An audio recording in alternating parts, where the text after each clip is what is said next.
انسان کے بارے میں بتایا کہ ہم نے انسان کو بڑی مشقتوں میں پیدا کیا ہے، ٹینشنوں میں ہے انسان. دنیا میں کوئی ایسا آدمی جو بالکل ریلیکس ہو، کسی قسم کی کوئی ٹینشن اسے نہ ہو، مارکیٹ میں تلاش کرنے سے آپ کو ایسا آدمی نہیں ملے گا. خاص طور پہ جو شادی شدہ ہے اس کے بارے میں تو میرا خیال ہے وہ میں اکثر بتاتا ہوں کہ ایک آدمی کی بیوی اس کا سر دبا رہی تھی اور کہنے لگی کہ کیا شادی سے پہلے بھی آپ کا کوئی سر دباتا تھا؟ اس نے کہا کہ پہلے درد ہوتا ہی نہیں تھا. مسائل ہیں، ٹینشنیں ہیں. اللہ قرآن میں کہتا ہے کہ میں نے انسان کو مشقت میں پیدا کیا، یعنی وہ ٹینشنوں کے ساتھ ہی جیے گا. یہ ہے کہ کسی میں ٹینشن کم ہوتی ہے، کسی پہ زیادہ ہوتی ہے.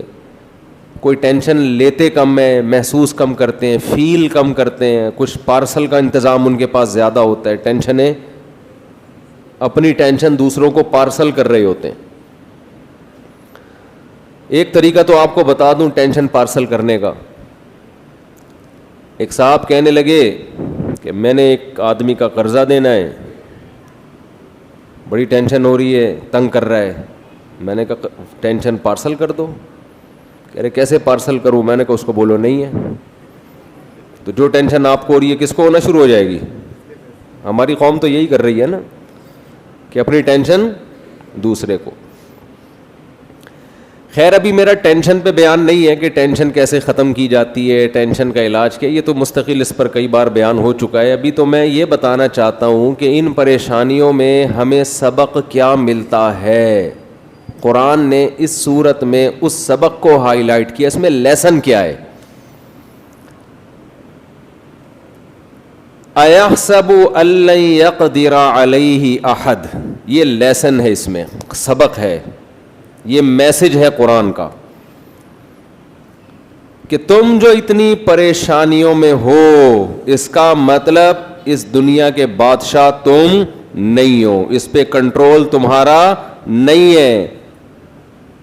اس کے بعد بھی تم یہ سمجھتے ہو کہ تم پر کسی کو قدرت نہیں ہے، کوئی تم سے بڑا نہیں ہے، تو یہ تمہاری بھول ہے، یہ تمہاری غلط فہمی ہے. سمجھ میں آ رہی ہے بات؟ دنیا میں آج بڑا مسئلہ یہ ہے کہ ہر آدمی اپنے آپ کو محلے کا دادا اور محلے کا باپ سمجھنے لگا ہے. بیٹا اپنے آپ کو گھر کا سربراہ سمجھتا ہے، بیوی اپنے آپ کو گھر کا سربراہ سمجھتی ہے، اولاد اپنے آپ کو سمجھتی ہے کہ ہماری چلنی چاہیے اس گھر میں، عوام یہ سمجھتی ہے کہ اس ملک میں ہماری رائے چلنی چاہیے، سربراہ یہ سمجھتے ہیں کہ ہم نے ہی سب کچھ تھوپنا ہے اپنی مرضی سے. ہر آدمی یہ سمجھتا ہے کہ جو میری کھوپڑی میں آ رہا ہے وہ درست ہے، سامنے والے کی کھوپڑی جو کہہ رہی ہے وہ بولو غلط ہے. تبھی اکثر یہ جملہ سنا ہوگا، بھائی میں اپنی رائے پہ چلتا ہوں، میں نہیں مانتا کسی کو، میرے دماغ میں آئے گا جو آئے گا میں وہ کروں گا. یہ ڈائلاگ بڑا اس کو سمجھا جاتا ہے یہ کسی کا مقلد نہیں ہے، یہ محقق ہے، یہ جو اس کی کھوپڑی میں آتا ہے یہ وہ کرتا ہے. دو انتہائیں ہیں جس میں اس وقت دنیا چل رہی ہے. ایک انتہا تو یہ ہے جو کچھ لوگ اس میں مبتلا ہیں کہ کھوپڑی کا سرے سے میں پیار سے عقل کو کھوپڑی کہتا ہوں، معذرت کے ساتھ عقل کو میں پیار سے کیا کہتا ہوں کیونکہ کھوپڑی میں ہی ہوتی ہے نا. ایک دنیا میں قوم ایسی ہے جو سرے سے عقل کا استعمال کر ہی نہیں رہی ہے. ایسے لوگ بھی ہیں دنیا میں، اصل میں وہ بھی عقل کا استعمال کر رہے ہوتے ہیں لیکن ان کی عقل ان کو یہ کہہ رہی ہوتی ہے کہ عقل کا بالکل استعمال کرو ہی نہیں. عقل وہ بھی استعمال کر رہے ہوتے ہیں لیکن غلط استعمال نہ، کہ وہ کہتے ہیں عقل یہ ہمارے پیر صاحب ہیں، یہ ہمارے بزرگ ہیں، یہ ہمارے مرشد ہیں، یہ ہماری پرمپرا ہے، یہ ہمارا خاندان ہے، جو یہ کہے گا ہم نے اس کو فالو کرنا ہے. ہمارے معاشرے میں جو جہیز کا رواج ہے, ساری دنیا کے جس کو بھی بٹھاؤ بولے گا بغیرتی ایک نمبر کی, لیکن چل رہا ہے مارکیٹ میں کہ نہیں چل رہا؟ کیا ہو گیا بھائی؟ جواب دینا پڑے گا آپ لوگوں کو یار. چل رہا ہے بغیرتی ایک نمبر کی, لیکن چل رہی ہے مارکیٹ میں. کیسے چل رہی ہے؟ وہ ایک آدمی نے کہا نا کسی کو کہ بھائی ایک رشتہ ہے تمہارے لیے, لیکن تمہیں گھر داماد بننا پڑے گا.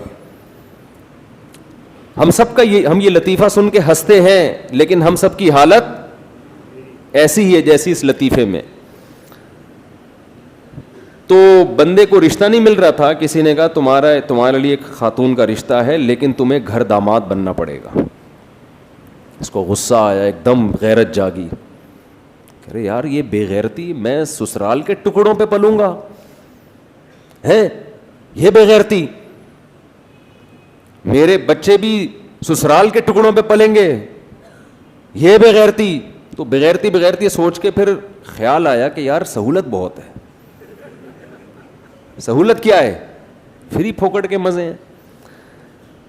تو بڑے جوش میں یہ بغیرتی, آخر میں کہہ رہے قبول ہے. آخر میں کہتا ہے کیا ہے؟ قبول ہے یار.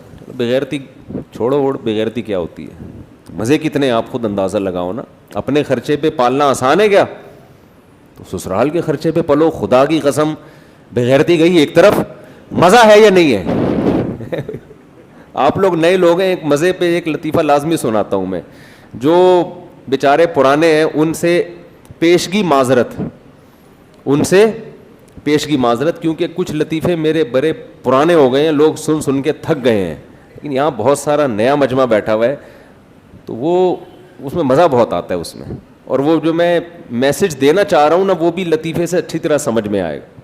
ایک آدمی کہیں رشتہ لینے کے لیے گیا, تو لڑکا چائے میں بسکٹ ڈبو کے کھا رہا تھا. تو لڑکی کے ابا نے دیکھا ایٹیٹیوڈ نہیں ہے, اس کو تمیز نہیں ہے, انکار کر دیا. یہ باہر نکلا, اپنے ہوتے رہ جانے والے سسر سے کہتا ہے حضرت آپ نے انکار کر دیا, افسوس بہت ہوا, لیکن ڈبو کے کھانے کا اپنا ہی مزہ ہے.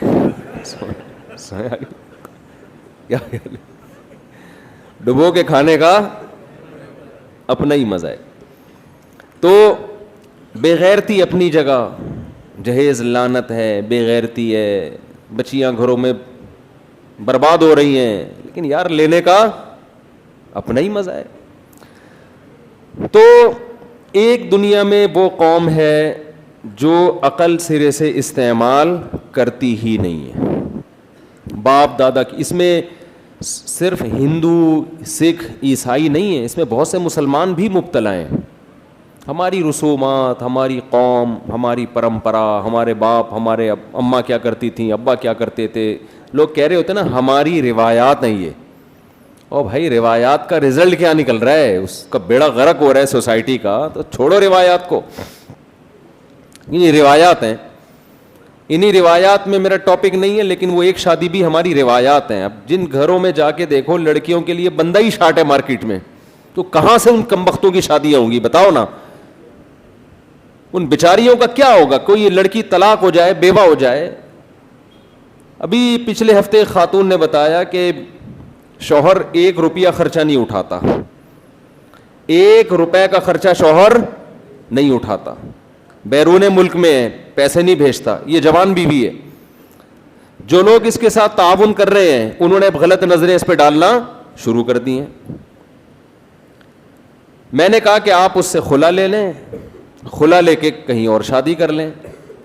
اس نے کہا خلا تو میں لے لوں, لیکن کوئی شادی کرنے کے لیے تیار, بچوں کے ساتھ کوئی شادی کرنے کے لیے تیار بولو نہیں. جو خرچہ دے رہے ہیں نا وہ بھی کہتے ہیں شادی نہیں کریں گے ہم. تو میں تو کہتا ہوں کہ اگر میں وزیر اعظم بن گیا, میں ڈنڈے مار کے شادیاں کراؤں گا. ابھی تو صرف بیان سن کے برداشت کر لو آپ لوگ, آپ سے ابھی دوسری شادی کا بیان برداشت نہیں ہو رہا نا. میں وزیر اعظم بن گیا, میرا بیان آیا تھا پہلی شادی, تو میں پہلی نہیں دوسری بھی ڈنڈے مار کے کراؤں گا. یہ قوم کا حل ہے, یہ اس کے علاوہ حل نہیں ہے. جب آپ کی بیٹیاں بڑی ہوں گی اس وقت آپ سوچنا کیا گزرتی ہے جن کی شادیاں نہیں ہو رہی ہوتی. اچھا اس میں ایک اور بات کر کے میں آگے چلتا ہوں, یہ میرا ٹاپک نہیں ہے لیکن بات آ گئی ہے تو ایک چھوٹی سی بات. اس میں میرے پاس لوگ آتے ہیں کہ مفتی صاحب میں دوسری شادی کرنا چاہتا ہوں, میرے ساتھ مالی تعاون کر دیں. تو ایسے لوگوں کے لیے بھی میں کوڑا لٹکا کے رکھوں گا. سمجھ میں آ رہی ہے بات؟ کمبخت، ہم تجھے سپورٹ کرنے کے لیے شادی کروا رہے تیری، اس لیے نہیں کروا رہے کہ تجھے ہم سپورٹ کرنا شروع کر دیں. سمجھ میں آ رہی ہے بات کہ نہیں آ رہی ہے؟ تو چندے لے لے کے ہی تو نے کرنی ہے تو چھوڑ، تو نہیں کر، پھر وہ کرے جو کرنے کا اہل ہے وہ کرے نا. پھر یہاں لوگ کہتے ہیں پھر آپ غریبوں کو بھی آپ تو 2 شادیوں کا مشورہ دیتے ہو. بھائی ہم غریبوں کو اس لیے مشورہ دیتے ہیں کہ ٹرائی مارتے رہو، ہو سکتا ہے کوئی آپ سے بھی زیادہ غریب ہو وہ آپ کو مل جائے. کیونکہ یہ فیصلہ کہ مالدار کون ہے غریب کون ہے یہ میں نے یا آپ نے نہیں کرنا، یہ لڑکی والوں نے کرنا ہے. اب لڑکی کے باپ کی آمدن 10,000 ہے، اس کو وہ لڑکا مالدار لگے گا جس کی آمدن 20,000 ہے. وہ کہیں گے یار ہم میرے لیے 6 بیٹیاں 10,000 میں پالنا مشکل ہے، تو کم از کم سوکھی روٹی کھلا دے گا. تو اس لیے ٹرائی سب مارے ہیں، غریب بھی امیر بھی. ملے گی زیادہ تر کس کو؟ وہ لڑکی والے ظاہر ہے ترجیح اس کو دیں گے نا. سمجھ میں آ رہی ہے بات کہ نہیں آ رہی ہے؟ اسی طرح بعض دفعہ یہ ہوتا ہے کہ میں شادیوں کی باتیں کرتا ہوں، اللہ کا فضل ہے، مجھے اس پہ فخر ہے، مجھے اس میں کوئی وہ نہیں ہے کہ عیب کی بات نہیں ہے. لوگ مجھے کہتے ہیں شادیوں بات کرتا ہے، اپنی شادیوں پہ تھوڑی بات کر رہا ہوں میں تو آپ لوگ کے لیے بات کر رہا ہوں اور معاشرے کے لیے، سوسائٹی کے لیے بات کر رہا ہوں میں. تو دوسرا یہ بھی ہوتا ہے کہ خواتین کہتی ہیں کہ ہم شادی کر رہی ہیں تو ہمارے لیے کوئی مالی انتظام کر دیا جائے. ان کو بھی، ان کے ساتھ بھی میں 5 روپے کا تعاون بولو نہیں کرتا، اس لیے کہ آپ کی ذمہ داری، یہ سوسائٹی کی ذمہ داری نہیں ہے طلاق یافتہ بیوہ کو سپورٹ کرنا اس کی شادی. یہ ذمہ داری وہ اس مکھنچو کی ہے جو آپ سے نکاح کر رہا ہے. وہ کمبخت کیوں اپنی بیوی کو چندے منگوا رہا ہے؟ آپ کی کہیں منگنی ہوئی. غیرت مند آدمی کہتا ہے اب یہ ذمہ داری کس کی ہے؟ جو غیرت مند ہوگا نا وہ اس منگیتر سے کہے گا ایک دھیلا کسی سے نہیں لینا، اب تم کس کی عزت ہو؟ میری عزت. ایڈوانس میں پیسے بھیجنا شروع کر دے گا وہ، ایڈوانس میں کہ بھائی یہ آپ جوڑے کپڑے تیار کر لو، یہ پیسے میں بھیج رہا ہوں، آپ جو بھی خرچہ مرچہ ہوگا زیور شیور لینا یہ میں بھیج رہا ہوں. یہ کیسی غیرت ہے یار کہ اس کی ہونے والی بیوی چندے مانگ رہی ہے کس کے لیے؟ اپنے شوہر ہی کے لیے مانگ رہی ہے، جو اس کی ذمہ داری تھی وہ پوری کر رہی ہے. تو یہ جو سیکنڈ میرج کا جو سسٹم ہے نا، اس میں 5 روپے بھی کسی کے خرچ نہیں ہوں گے. جتنا خرچہ ہوگا، خرچہ کس کمبخت کا ہوگا؟ اس دولہا کا ہوگا جو کمبخت بیان سن کے شادیوں کا جوش پیدا ہو رہا ہے لیکن اس میں خرچہ کرنے کے لیے اس کا ظرف نہیں بن رہا، تو اس کو کرنا پڑے گا. اس لیے اس میں لوگ ہمارے پاس رابطہ کرتے ہیں، میں کر رہا ہوں تو مالی سپورٹ کریں. تو میں یہ دیکھ رہے ہیں نا آپ لوگ ان کے حوالے کر دوں گا. ایک دفعہ ایک صاحب میرے پاس آئے، کہنے لگے کہ میں آپ کے بیانات سے بہت متاثر ہوا ہوں. آفیسر تھے وہ. میں نے کہا چلو کوئی تو انسپائر ہوا نا. اچھا یہ بھی ایک بات بتا دوں، یہی ناظم آباد میں جب میں نے یہ ٹاپک شروع کیا نا 2 شادیاں کو رواج ڈالو، میرے بیانات پر مسجد میں پابندی لگی ہے. ایسا مجھے مسجدوں سے نکالا ہے. یہ تو میں یہاں آیا تھا تو میں سوچ رہا تھا یہ وہی والی مسجد ہے جہاں سے مجھے نکالا تھا، تو مجھے خیال ہے نہیں یہ وہ والی نہیں ہے. تو یہ تو اب لوگوں میں تھوڑا ظرف پیدا ہو گیا ہے کہ یہ سننے لگے ہیں، کم از کم سننے کی برداشت پیدا ہو گئی ہے. ورنہ ہمیں یاد ہے وہ دن بھی کہ بیان پر پابندی لگی تھی اس لیے کہ اس نے 2 شادیوں کی بات کی کیوں ہے، اس بیس پر. حالانکہ ٹاپک یہ نہیں تھا، بیچ میں تھوڑی سی بات آ گئی تھی. ہم بھی ایسے ڈھیٹ تھے، ہم نے کہا پابندی لگتی رہے ایسے کی تیسی. تو خیر جلدی بس یہ چھوٹی سی بات کر کے پھر میں اصل ٹاپک پہ آ رہا ہوں. وہ چھوٹی سی بات کیا کر رہا تھا میں؟ ہاں ایک صاحب آئے. آپ لوگ کو بھی مزہ آتا ہے یہی ٹاپک سننے میں. ابھی چہرے دیکھ رہا ہوں گھننے بنے ہوئے ہوتے ہیں، اوپر سے کہہ رہے ہوتے ہیں کہ یار یہ ٹاپک ٹھیک نہیں ہے، لیکن ایسے ہی چہروں پہ ماشاءاللہ رونقیں دیکھو آپ. ایک صاحب آئے ہمارے پاس، کہنے لگے، پرانی بات ہے، کہنے لگے میں بڑا انسپائر ہوا آپ کے بیان سن کے. اور وہ آفیسر تھے کسی گورنمنٹ کے ادارے میں. کہنے لگے میں کرنا چاہتا ہوں سیکنڈ میرج. ماشاءاللہ میں نے کہا اچھی بات ہے. کہنے لگے لیکن کچھ میری ریکوائرمنٹ ہے، کچھ مطالبہ ہے. میں نے کہا جی. کہتے ہیں مجھے ایک ایسا رشتہ چاہیے جس کا گھر اپنا ہو. اچھا مجھے ایک گھر لے گئے تھے وہ باقاعدہ، کہ بڑی سیکرٹ قسم کی بہت امپورٹنٹ بات کرنے والے ہیں. مجھے گھر لے گئے اپنے. میں چلا بھی جاتا تھا اس وقت، ٹائم اتنا بزی نہیں تھا جتنا آج کل چل رہا ہے. ہاں بھائی بیٹھ گئے. ہم نے کہا سیکنڈ میرج کر رہا ہے بھائی ماشاءاللہ، اس کے گھر چائے تو بنتی ہے نا، ڈبو کے کھائیں گے وہاں بیٹھ کے. تو بیٹھ کے جناب اس نے پھر بات شروع کی کہ میں اصل میں یہ چاہتا ہوں, میں بڑا اس سے اچھا بندہ بھی ذرا شریف سا تھا نا محلے کا. میں نے کہا ماشاء اللہ بڑی خوشی ہوئی. کہتے ایک یہ ہے کہ کوئی ایسا ہو جائے کہ گھر اس کا اپنا ہو. میں نے کہا کہ اچھا چلو, اول تو ہم رشتے کراتے نہیں, لیکن کوئی ایسا رشتہ آیا کہ لڑکی کا گھر اپنا ہو گیا, اول تو ہوتا کہ نہیں ہے ایسا, تو چلو. دوسری بات یہ کہ اصل میں یہ چاہتا ہوں کہ وہ میری والدہ کی بھی خدمت کرے. پہلی وائف میری والدہ کی خدمت نہیں کرتی. میں نے کہا مزید, کہنے کہ مزید یہ کہ اپنا خرچہ وہ خود اٹھائے. اپنا خرچہ وہ بولے خود اٹھائے. تو اس وقت یہ لوگ نہیں تھے. ٹھیک. مجھے بڑا غصہ آیا. مجھے یاد ہے کہ شاید مجھے رونا آ رہا تھا اس وقت کہ یار ہم اتنی محنت کر رہے ہیں ایک چیز سمجھانے کے لیے, اس کا یہ رزلٹ نکل رہا ہے سوسائٹی میں. خدا کے بندے, اچھا اس کہتے مجھے اولاد بھی نہیں چاہیے اس سے. یار تو پاگل آدمی ہے, تو کیا تجھے شرم نہیں آتی یہ بات کرتے ہوئے؟ تھوڑا سا سوچ لیتا نا. اگر تجھے کوئی ایسا رشتہ بالفرض مل بھی رہا ہے تو کر لیتا, مجھے کیوں بتا رہے بیٹھ کے؟ ہم نے تو کسی پہ پابندی نہیں لگائی, آپ کو جن شرطوں پہ کوئی رشتہ مل جائے آپ کریں, لیکن آپ ہمارے سامنے یہ کہ شرطیں لگا رہے ہیں کہ میں اس طرح سے کرنا چاہتا ہوں. کون سا تیر مار لے گا بھائی تو اس طرح سے کر کے؟